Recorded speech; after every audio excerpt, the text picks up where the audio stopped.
Hello बच्चों, कैसे हैं? तो आज की पढ़ाई के लिए आप तैयार हैं ना? क्योंकि मैं तो बिल्कुल अच्छे से तैयार हूँ। तो आप भी तैयार हो जाइए। और आज का जो हमारा पाठ है बहुत ही मज़ेदार है। तो जो हमारा पाठ है आज का, पाठ 1, ईंटों से बनी इमारत। ये ईंटों से बनी इमारत आपने आसपास जब आप कहीं जाते होंगे आपने बहुत देखी होंगी। जो बिल्डिंग्स होती हैं, कुछ छोटी इमारत होती है, कुछ बड़ी इमारत होती है। तो इसी तरह आज हम कुछ अलग इमारत के बारे में बात करेंगे। तो ये आपका पाठ हम शुरू करते हैं। जागृति स्कूल में ईंटों का पैटर्न। कोई एक स्कूल है जागृति, वहां पे ईंटों का पैटर्न मतलब डिजाइन आप कह सकते हो, उसके बारे में यहाँ पे बताया है। यह मुर्शिदाबाद पश्चिम बंगाल के जागृति स्कूल की सच्ची कहानी है। जब इसकी इमारत बनवाई जा रही थी तब दीवारों और फर्श पर ईंटों के पैटर्न बनवाने की योजना थी। जमाल, कालू और पिया नाम के राजमिस्त्रियों को यह काम पूरा करना था। वह स्कूल की इस इमारत के लिए कुछ नया करना चाहते थे, इसलिए वह अपने दूसरे दोस्तों के साथ मुर्शीद कुली खान का पुराना मकबरा देखने गए। तो ये जो आप देख रहे हैं फोटो में, यह मुर्शीद कुली खान का पुराना मकबरा है। ठीक है। इस इमारत में लगभग 2000 सुंदर ईंटों के पैटर्न से बना बड़ा सा फर्श है। मतलब ये जो मकबरा है, इसका जो फर्श बना हुआ है वह 2000 सुंदर ईंटों के डिजाइन से बना हुआ है। और इन्हें लगभग 300 साल पहले के मिस्त्रियों ने बनाया था, यानी कि ये बहुत ही पुराना है। अब आप ध्यान से देखो कि नीचे दिए गए 5 फर्श पैटर्नों में ईंटें किस तरह सजाई गई है। तो आप ये नीचे देख रहे हो 5 फर्श के जो डिजाइन दिखाए हैं, इसमें आप सभी में देखोगे कि ईंटों को अलग अलग तरीके से सजाया हुआ है। ये डिजाइन बनाए हुए हैं जिसको कि पैटर्न भी बोलते हैं। अब इन 5 में से यहाँ पे पूछा है, तुम्हें कौन सा फर्श पैटर्न सबसे अच्छा लग रहा है। तो ये आपको देखना है कि इन 5 पैटर्न में से आपको सबसे अच्छा कौन सा लग रहा है और आपको यहाँ पर लिखना है। इसके बाद क्या तुमने कभी इस तरह के पैटर्न कहीं देखे हैं? तो ये आपको बताना है कि जैसे इस तरह से ये डिजाइन ईंटों के जो दिखाए हैं, आपने इस तरह के ईंटों से बनाए हुए और भी कई तरीके के डिजाइन देखे हैं या नहीं देखे हैं। अगर आपने देखे हैं तो आप ये लिखिए, हाँ हमने देखा है। सभी मिस्त्री जोश के साथ वापस आए। जमाल ने कहा, उन दिनों ईंटों के कितने सुंदर पैटर्न बनाए जाते थे, हमने तो इन्हें भुला ही दिया था।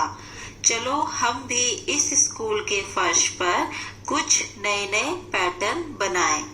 तो वो कह रहा है कि आपने भी देखा होगा अधिकतर स्कूलों में जो ईंटें लगाई जाती हैं वह बहुत ही सिंपल तरीके से लगा देते हैं, फर्श भी एक ही तरीके का होता है। लेकिन यहाँ पर जो है यह मिस्त्री जो है, जमाल और मिस्त्री बाकी जितने भी ये दोस्त लोग थे, ये इस सारे पैटर्न को देख के बहुत ही खुश हुए और उन्होंने कहा कि अब हम अपने स्कूल में भी कुछ इसी तरीके से या कुछ अलग डिजाइन बनाकर स्कूल का फर्श बनाएंगे। हर मिस्त्री ने अलग अलग पैटर्न बनाए। स्कूल को अपनी इस सुंदर इमारत पर गर्व महसूस होता है। अब बच्चे उस फर्श पर खेलते और गाते हैं और नए नए पैटर्न खुद भी बनाते हैं। तो जब मिस्त्री ने ये सारे जो पैटर्न बनाए उसके बाद स्कूल इस सुंदर इमारत के लिए अपने आप को बहुत गर्व महसूस करता है कि हमारे स्कूल की जो इमारत है वह बहुत ही सुंदर है। अब ये आप भी सोचिए, अगर आपका स्कूल बहुत सुंदर लगता होगा तो आप लोगों को भी अच्छा लगेगा ना कि हमारा स्कूल बहुत अच्छा लग रहा है या सबसे अच्छा लग रहा है। तो वो बनाने के बाद और अब उस फर्श पर बच्चे वहां पर खेलते हैं, कूदते हैं, सब चीज करते हैं और नए नए पैटर्न खुद भी बनाते हैं वहां पर। अब यहाँ पे आप ये फोटो में देख रहे हैं कि कितने सारे पैटर्न यहाँ पे बने हैं। पैटर्न के नाम दे रखे हैं क, ख, ग, घ, ण, च, छ, ज, झ, य, ट। अब आपको बताना है ये सारे पैटर्न देख के कि कौन सा पैटर्न वृत्त के आकार में है। वृत्त के आकार मतलब गोला आकार में है। तो आप यहाँ पे देख रहे हो कि कौन सा पैटर्न हमें यहाँ पर गोला आकार में दिख रहा है। तो सही जवाब य, हम जो कि नीचे से पहले नंबर पर है। या चित्र का जो पैटर्न है वो वृत्त के आकार का है, गोला आकार का है। जो अगला सवाल है, तुम किस पैटर्न को शीशे में एक समान दिखने वाले दो हिस्सों में बांट सकते हो। तो इसके लिए आपको सबसे पहले तो पता होगा, अगर हमारे पास कोई भी चीज है, अगर हम उसे शीशे में देखते हैं तो वो हमेशा उल्टा नजर आता है। तो इसमें ये कहा है आपको कि इनमें से कौन सा ऐसा पैटर्न है कि जिसको आप शीशे में एक समान दिखने वाले दो हिस्सों में बांट सकते हो।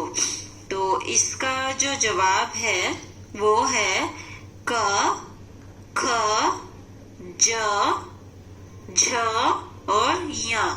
यानी कि अगर आप इसको देखोगे शीशे में तो यह एक जैसा ही आपको दिखेगा। इसमें आप सीधा या उल्टा या कुछ भी नहीं वो कर पाओगे। उसके बाद हमें पूछा है, अब तुम पूछा नहीं है, इसमें आपको बोला है कि अब तुम फर्श के कुछ नए पैटर्न बनाओ। यानी कि अब आपको कुछ सोचना है, कुछ डिजाइन सोचना है, कुछ पैटर्न सोचना है और आपको बनाना है। अब हमारे पास कहा है ईंट का चित्र कैसे बनाएं। यहाँ एक ही ईंट के दो चित्र दिए गए हैं। ये आप देख रहे हो यहाँ पे फोटो में, आपको एक ईंट है लेकिन उसी के दो तरीके से फोटो खींच के आपको दिखाई गई है। एक चित्र में हम ईंट की एक ही सतह देख सकते हैं। सतह मतलब किसी भी चीज की कोई साइड देख सकते हैं हम, एक ही तरफ से हम उसको देख पा रहे हैं। दूसरे चित्र में तीन सतह नजर आ रही है। उस चित्र पर गोला लगाओ जिसमें तीन सतह नजर आ रही है। तो आपको देखना है कि दोनों में से कौन सी ईंट ऐसी है जिस पर कि आपको तीन साइड नजर आ रही है, उसकी तीन सतह नजर आ रही है। तो आप देखोगे कि पहली ईंट में हमें तीन सतह नजर आ रही है। एक ऊपर की सतह, एक साइड की सतह और फिर एक आगे वाली सतह हमको इसमें नजर आ रही है। अब आगे आपको पूछा है, एक ईंट में कितनी सतह होती है। तो एक ईंट में 6 सतह होती है। ये आपने देखा होगा, एक ईंट में 6 सतह कैसे होती हैं।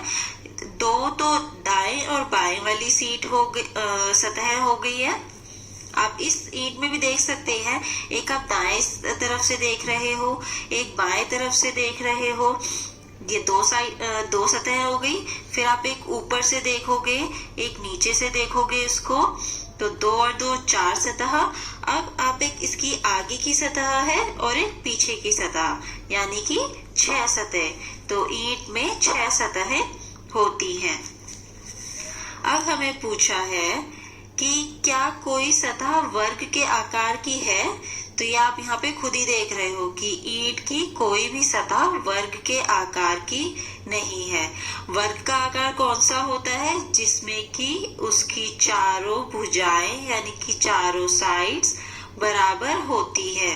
और ये जो ईंट है यह आयताकार की है, मतलब आयत के आकार की है, जिसकी की कोई दो साइड्स बड़ी होती हैं और कोई दो दूसरी साइड्स के मुकाबले छोटी होती है। अब आगे बोला है ईंट की सबसे छोटी सतह का चित्र बनाओ। तो यह आपको खुद करना है, आपको देखना है कि ईंट की सबसे छोटी सतह कौन सी है और फिर उसका आपको चित्र बनाना है। अब यहाँ पर है नीचे बनाई गई आकृतियों में से कौन कौन सी ईंट की सतह दर्शाती है, उस पर आपको सही का निशान लगाना है। तो आपको देखना है इसमें कि कौन सी आपको नजर आ रही है। मुझे यहाँ पर आप देखोगे कि तीसरी ईंट, और आप देखिए, ध्यान से देखिए, और आठवीं आकृति जो है वह आयत के आकार की है। और अभी मैंने आपको बताया ही था कि जो ईंट होती है वो आयत के आकार की है। तो हमारा तीसरा चित्र और आठवां चित्र आयत के आकार का है, यानी कि यह ईंट की सतह दर्शाती है।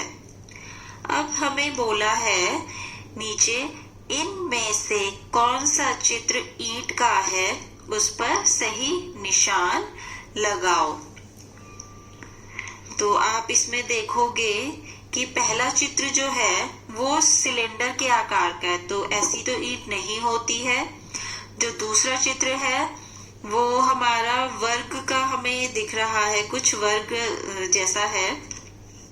तीसरा त्रिभुज जैसा है, और जो चौथा है वो हमें ईंट के आकार जैसा लग रहा है। जैसे आपने देखा है ऊपर, तो हमें ईंट के आकार जैसा लग रहा है, तो इसका जवाब है चौथा चित्र। तो आपको चौथे चित्र पर निशान लगाना है। अब हमें अगला सवाल पूछा है इस बॉक्स का ऐसा चित्र बनाओ जिसमें उसकी 3 सतह नजर आए। तो अभी आप देख रहे हो जो बॉक्स दिख रहा है, हमें सिर्फ एक सतह नजर आ रही है इसकी ऊपर की। आपको इसको इस तरीके से बनाना है कि हमें इसकी 3 सतह दिखाई दे, यानी कि 3 साइड्स हमें दिखनी चाहिए। वो कैसे दिखेगी, आप देखोगे जो ऊपर जो हमें दिए हैं यहाँ पे चित्र दिए हुए हैं, जहाँ पे कि हमने ईंट का चित्र बताया है, चौथा वाला कि ये ईंट का चित्र है। इसमें आप देखोगे कि 3 सतह दिख रही है, और हमें इसके साथ में जो एक और बना है बॉक्स जैसा, इसकी भी 3 सतह दिख रही है। तो आपको इस सवाल के जवाब में ये जो बॉक्स का फोटो दिखाया है, इसकी भी आपको 3 सतह दिखानी है। अब हमें अगला सवाल पूछा है क्या तुम इस बॉक्स का ऐसा चित्र बना सकते हो जिसमें कि उसकी 4 सतह नजर आए। तो इसका जवाब है नहीं। हम कभी भी कोई भी बॉक्स का, ईंट का या फिर किसी भी सामान का अगर हम चित्र बनाते हैं तो हम उसकी 4 सतह नहीं दिखा सकते, हम उसकी 3 सतह ही दिखा पाते हैं। अगला है यह दीवार गिर नहीं सकती। एक दिन मुनिया और जैनब ईंटों के साथ खेल रहे थे और अपनी अपनी दीवार बना रहे थे। दोनों ने अलग अलग तरह की दीवारें बनाई। तो यहाँ पे मुनिया और जैनब जो है वो ईंटों के साथ खेलते खेलते दोनों ने अपनी अलग अलग दीवार बनाई है। जैनब ने कहा कि उसकी दीवार आसानी से नहीं गिरेगी। मिस्त्री भी ईंटें एक के ऊपर एक नहीं रखते जैसा कि मुनिया ने किया है। तो आप देख रहे हो कि जैनब की जो दीवार है वो अलग तरीके से बनी है, और मुनिया ने क्या करा है कि ईंटों को एक के ऊपर एक सीधे सीधे एक दीवार बना दी है। तो जिस पे जैनब कहता है कि मिस्त्री भी ऐसे दीवार नहीं बनाता। अब आप बताओ कि तुम्हें क्या लगता है कौन सी दीवार ज्यादा मजबूत होगी। तो जो दीवार जैनब ने बनाई है वह दीवार ज्यादा मजबूत होगी, क्योंकि उनको सहारा मिल रहा है। देखो, एक नीचे पहले 2 ईंटें हैं, फिर उसको ऊपर एक ईंट को जो है 2 ईंटों का सहारा मिल रहा है, तो वो नहीं गिर पाएगी आसानी से, इसलिए। अब यहाँ पे आपको अगला सवाल कहा है, ऐसी दीवारें ढूंढो जहां ईंटों के पैटर्न अलग अलग ढंग के हों। यानी कि ये आप जब अपने आसपास कहीं घूमते हो या जाते हो कहीं, आपको ये ढूंढना है और देखना है कि ईंटों के पैटर्न कैसे बने हैं, अलग बने हैं, एक जैसे बने हैं, ये आपको करना है। आगे हमें कहा है, यहाँ ईंटों के 3 अलग अलग पैटर्नों के चित्र दिए गए हैं। क्या तुम ईंटों को रखने के तरीके में अंतर देख पा रहे हो? तो आप देख रहे हो, ये पहले 3 चित्र हमें दिए हैं ऊपर, जिसमें कि तीनों में अलग अलग तरीके से ईंटों को रखा गया है। तो आपको इनमें फर्क देखना है कि इनमें क्या फर्क है। तो मुझे जो फर्क दिख रहा है वो यह है कि जो पहली दीवार है उसमें ईंटें खड़ी करके लगाई हुई हैं, ठीक है। और उसके बाद जो दूसरी दीवार है उसमें एक ईंट लंबाई तथा दूसरी ईंट को चौड़ाई की तरफ से लगाया हुआ है। अब हमारी जो आखिरी दीवार है उसमें एक ही लाइन में सारी ईंटों को लगाया हुआ है, ठीक है। अब अगला हमारा सवाल है, हर दीवार की फोटो का मिलान नीचे दिए गए सही चित्र से करो। तो ऊपर जो 3 चित्र दिए हैं उन्हीं के जैसा नीचे भी चित्र बनाया है, उनसे मिलता जुलता। तो आपको क्या करना है, उनका मिलान करना है कि पहली दीवार का मिलान कौन से वाले चित्र से होगा। तो ये हमने जब ध्यान से देखा यहाँ पर, तो जो पहली दीवार का मिलान है वो हमारा दूसरे पैटर्न से, यानी कि जो दूसरा चित्र है उससे होगा। आप देख रहे हो खुद ही, यहाँ पर आपको देखने में भी लग रहा होगा कि ये दोनों एक जैसे हैं। उसके बाद दूसरी दीवार का मिलान तीसरे वाले पैटर्न से होगा, तीसरे चित्र से। और जो हमारी तीसरी दीवार है उसका मिलान पहले वाले पैटर्न से होगा। अब यहाँ पे लिखा है, झरोके से झांको। झरोके मतलब हो गया जैसे खिड़की हो गई आप, या फिर कोई ऐसी जगह जहां से कि आप नीचे देख सकते हो, झांक सकते हो, उसको झरोखा कहा जाता है। जिन मिस्त्रियों ने जागृति स्कूल बनाया था उन्होंने अलग अलग तरह के जाली के पैटर्न भी दीवारों पर बनाए। तो ये आप देख रहे हो दीवारों पर जो छोटे छोटे डिजाइन बने हुए हैं, इन्हें कहा है जाली के पैटर्न। तो ये कह रहे हैं कि यहाँ पे मिस्त्रियों ने देखो अलग अलग तरीके से कितनी सारी जालियों के ये डिजाइन बनाए हुए हैं। ऊपर दिए गए 2 चित्रों में तुम्हें जाली के कितने पैटर्न नजर आ रहे हैं? तो आपको ये फोटो में देखना है और कि इसमें कितने पैटर्न नजर आ रहे हैं। तो जब हमने यहाँ पे देखा तो हमें यहाँ पर जो है 5 पैटर्न नजर आ रहे हैं इस चित्र में, ठीक है। उसके बाद आप देखोगे हमारा जो अगला है सवाल, यह एक और सुंदर जाली का चित्र है। आप ये देखो नीचे यहाँ पे एक सुंदर सी जाली का चित्र हमें दिया हुआ है। उसके बाद कहा है, नीचे दी गई दीवार की कुछ ईंटों में लाल रंग भरो और अपना जाली का पैटर्न बनाओ। नीचे आपको ये ईंटें सफेद चित्र बना दिया है जो कि सफेद ही है, और उस पर आपको क्या करना है, जैसे यहाँ पे जाली बनी है ऐसे ही लाल रंग कर कर ईंटों से ये पैटर्न बनाना है। उसके बाद है, क्या स्कूल के इस चित्र में झरोखा देख सकते हो? तो वो आप देख रहे हो कि ये जो चित्र है इसमें झरोखा, मैंने आपको बताया था, जो कि खिड़की जैसा कुछ दिखता है उसको झरोखा कहते हैं। तो ये यहाँ पे बना हुआ है। आपको नीचे जो ये लाल रंग की जो चित्र बना हुआ है इस पे काले रंग से झरोखा बनाना है, ठीक है। आगे है हमारा कि यह जाली केरल के एक पुस्तकालय की इमारत पर बनी है। ये जो जाली है केरल का कोई एक पुस्तकालय है, उस इमारत पर ये इस तरीके की जाली बनी हुई है। अब आप ध्यान से देखो कि ईंटों के कोनों से किस प्रकार दीवार में त्रिभुज बनाया गया है। देखोगे आप ध्यान से देख रहे हैं ना, सारे के सारे त्रिभुज आकार जैसे ये कोने से बने हुए हैं ईंटों से। उसके बाद क्या तुमने कभी ईंटों से बनी त्रिभुज की आकृति को देखा है? इस चित्र में पेड़ के आसपास लगी ईंटों को देखो। तो ये आपको पूछा है कि क्या आपने देखा है कभी भी ईंटों से बने हुए त्रिभुज आकार में आपको दिख रहे हो? जैसे कि यहाँ पे साइड में फोटो बनी है, इसमें दिख रहे हैं ईंटें, देखिए त्रिभुज आकार की बनी हुई है। क्या इस चित्र में तुम्हें मेहराब नजर आ रही है? यह चित्र फैजाबाद के एक स्कूल का है। तो यहाँ पे देखो ये निशान लगा के भी बता रखा है मेहराब के बारे में। आपको बताना है कि ये आपने कहीं देखा है। उसके बाद अपने आसपास और मेहराब ढूंढो और उनके चित्र बनाओ। तो आपने अगर कहीं पर देखा है मेहराब को, तो आपको बताना है कि आपने कहाँ देखा है और उनका चित्र बनाना है। और अगला सवाल है हमारा, क्या तुमने किसी पुल में मेहराब की आकृति देखी है? तो जो आपने देखी होगी इसमें, लेकिन आपको शायद पहले पता ना हो, तो ये फोटो में आप देख लीजिए कि मेहराब भी कैसा होता है। अब आपको याद करना है कि आपने कहीं देखा है या नहीं देखा है। तो अगर देखा है तो आपको लिखना है कि हाँ देखा है। मैंने तो देखा है वैसे। और जो अधिकतर है मेहराब जो देखे जाते हैं वे बावड़ियों में, पुल, मंदिरों या फिर जो नई पुरानी इमारतें और होती हैं वहां पर ये देखी जाती हैं। अब है एक विशेष मेहराब।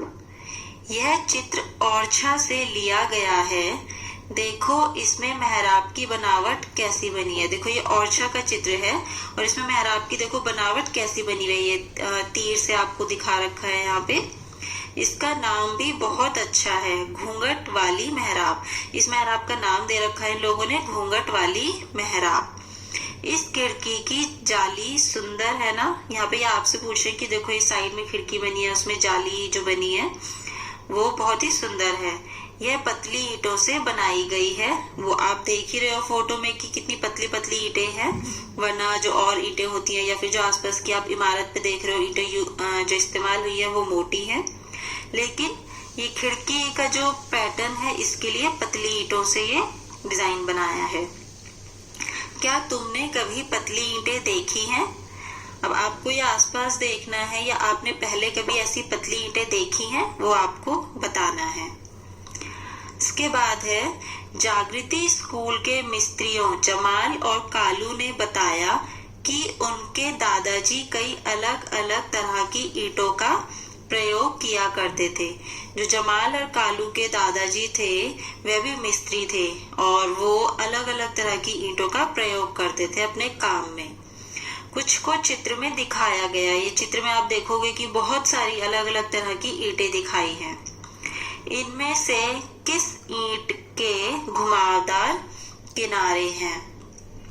तो आप देखो और बताओ कि कौन सी ईंट है जिसका की घुमावदार है किनारे। तो हम यहाँ पे देख रहे हैं जो ऊपर पहली और दूसरी ईंट है उसका किनारे घुमावदार है। ठीक है ना, आप लोग भी देख रहे हो यहाँ पे। उसके बाद है, सबसे बड़ी ईंट की कितनी सतहें नजर आ रही हैं? तो ये आप देख रहे हो जो सबसे बड़ी ईंट है इसकी हमें 2 सतहें नजर आ रही है, एक ऊपर से और एक ये आगे वाली। इसके बाद, क्या कोई ऐसी ईंट भी है जिसकी 6 से अधिक सतह है? तो आप इसका जवाब दोगे हाँ। हमारे पास जो आप देखोगे ऊपर, ये हमारे ऊपर से जो तीसरी और चौथी जो है ईंट, इसकी 6 से अधिक सतह है। आप इसको देखो और गिनो, इसमें इसकी 6 सतहें हैं। अब कहा है, पता करो ईंट का आकार।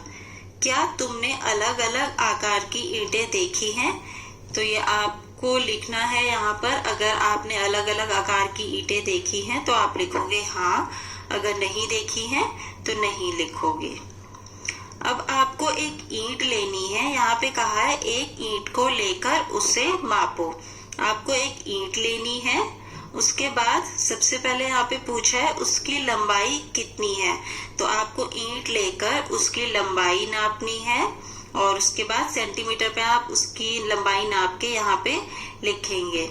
फिर आप उसकी चौड़ाई नापेंगे ईंट की और फिर उसका जवाब आप यहाँ पे लिखेंगे।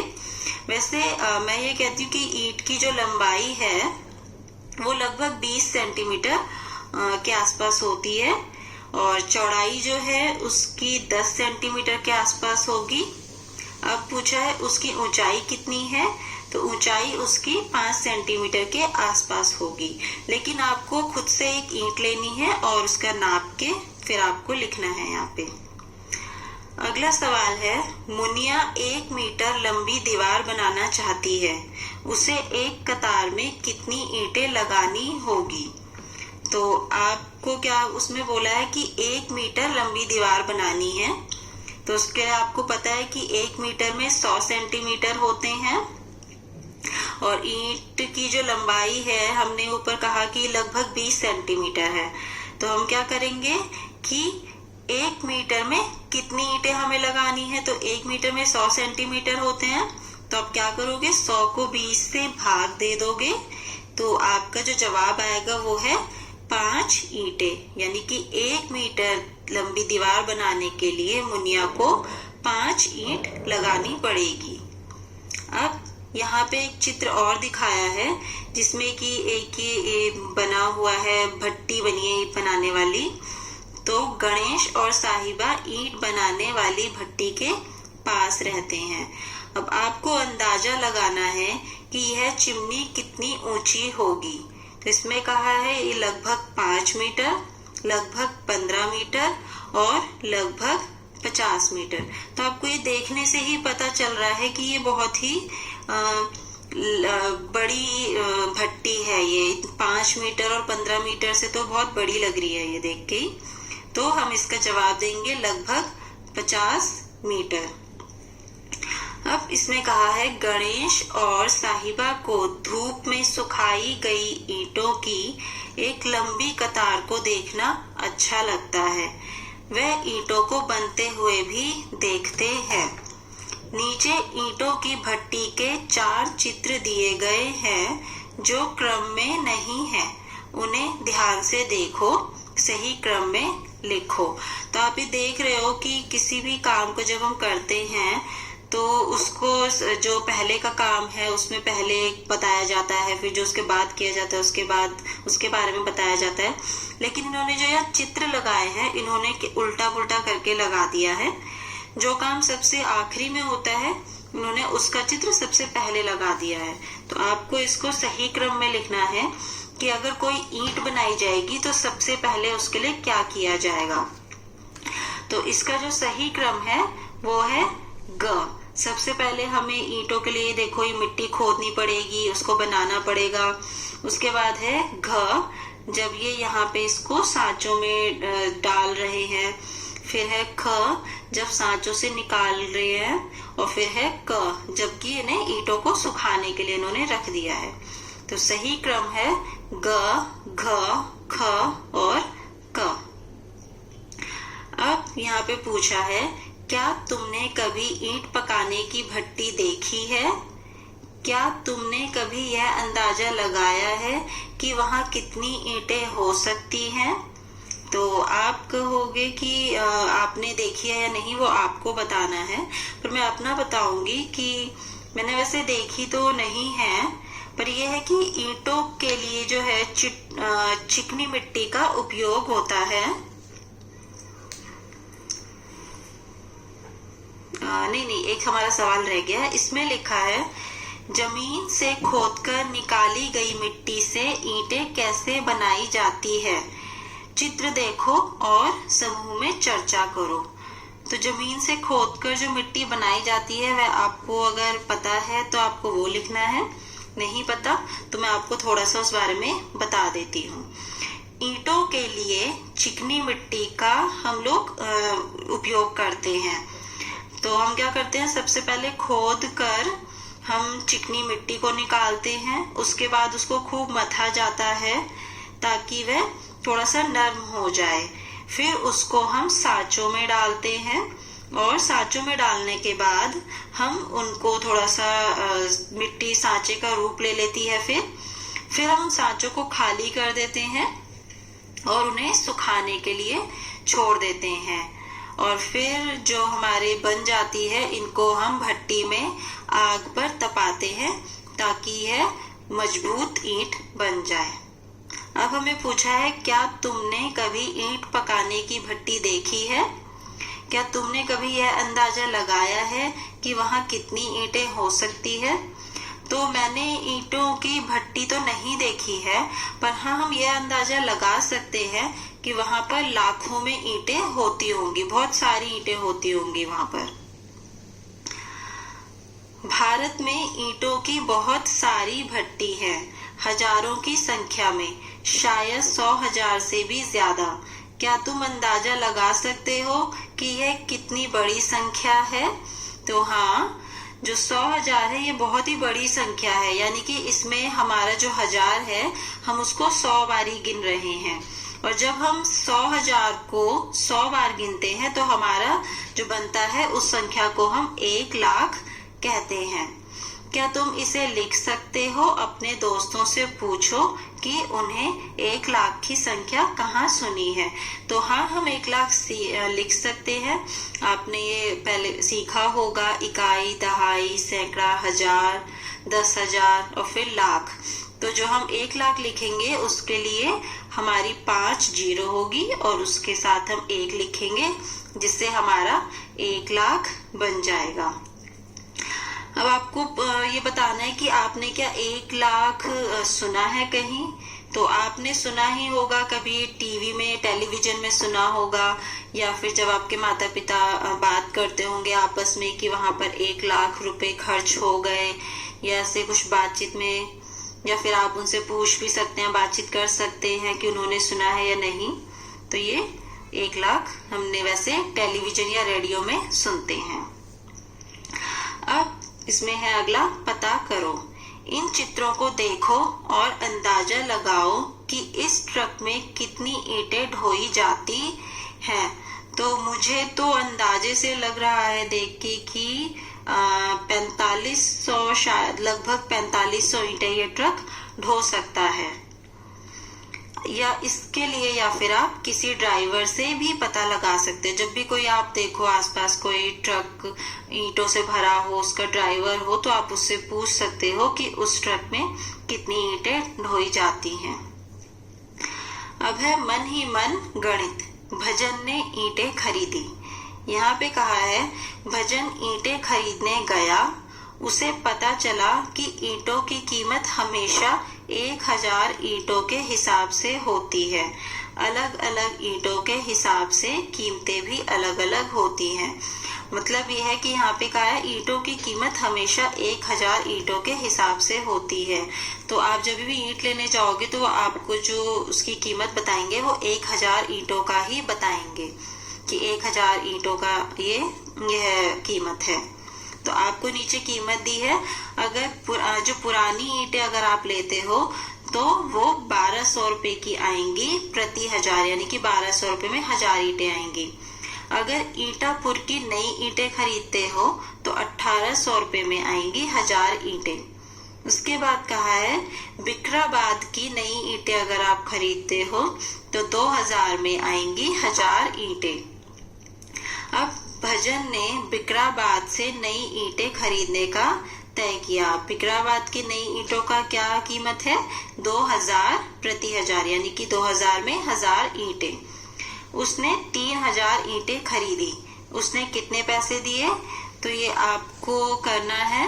आप देखोगे कि भजन ने जो बिकराबाद से सोची है, और बिकराबाद में जो है 1000 ईंटों का कीमत है 2000। तो 1000 नई ईंटों का जो मूल्य है वो 2000 हो गया। तो 3000 का कितना हो जाएगा? अब 2000 को 3 से गुना कर दोगे, यानी कि 6000। तो भजन को बिकराबाद से नई ईंटें खरीदने के लिए 6,000 रुपए देने पड़े। अब है, अगर वह 500 पुरानी ईंटें खरीदे तो उसे कितने पैसे देने पड़ेंगे। ये आपको मन ही मन में सोचना है, पर मैं आपको बताती हूँ कि कैसे करना है। यहाँ पे लिखा है कि पुरानी ईंटों की जो कीमत है वह है 1200 रुपए 1000 के। हमें यहाँ पे 500 ईंटों का पता करना है। तो 1000 ईंटों का रेट दे रखा है और 1000 का आधा होता है 500। तो जब हमारी ईंटें आधा हो गई हैं तो हम क्या करेंगे, जो कीमत है उसको भी आधा कर देंगे। यानी कि हमें 500 ईंट के लिए 600 रुपए देने पड़ेंगे। तो हमारा जो आज का ये पाठ है, ईंटों की इमारत, खत्म होता है। आप इसको अच्छे से दोहराएं, पढ़ें और दोबारा से इसको अच्छे से समझें। मिलते हैं अगली कक्षा।